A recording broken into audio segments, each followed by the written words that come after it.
Hello, welcome back to Golden News. Here is the breaking news from Russia. The entire Russian Pacific Fleet has been put on high alert for snap drills that will involve practice missile launches, in a massive show of force amid the tensions with the West over the fighting in Ukraine. Defense Minister Sergey Shoigu said the goal of Friday's war games was to test the capability of Russia's armed forces to mount a response to aggression.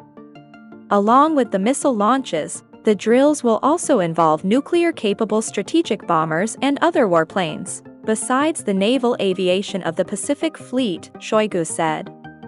The Russian military has concentrated the bulk of its forces on the front lines in Ukraine, but also continued conducting regular drills across Russia to train its forces and demonstrate their readiness.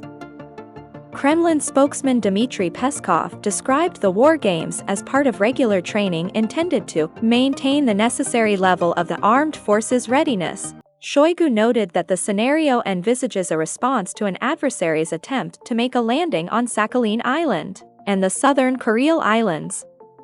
Japan asserts territorial rights to the Kuril Islands, which it calls the Northern Territories. The Soviet Union took them in the final days of World War II, and the dispute has kept the countries from signing a peace treaty formally ending their hostilities. Last year, Russia announced it had suspended peace talks with Japan to protest against Tokyo's sanctions against Moscow over its action in Ukraine.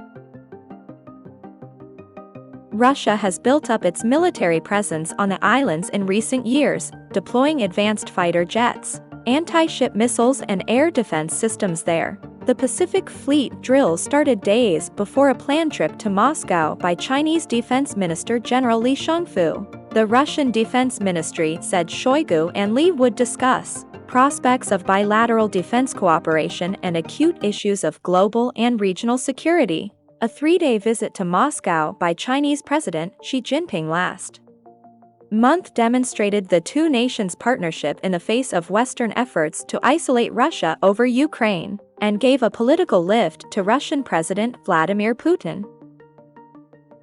Moscow and Beijing have accused Washington of trying to isolate them and hold back their development as they challenge the United States for regional and global leadership. Putin and Xi said they would increase contacts between their militaries and stage more joint sea and air patrols and drills. But there was no hint that China would help Russia with weapons, as the US and other Western allies fear.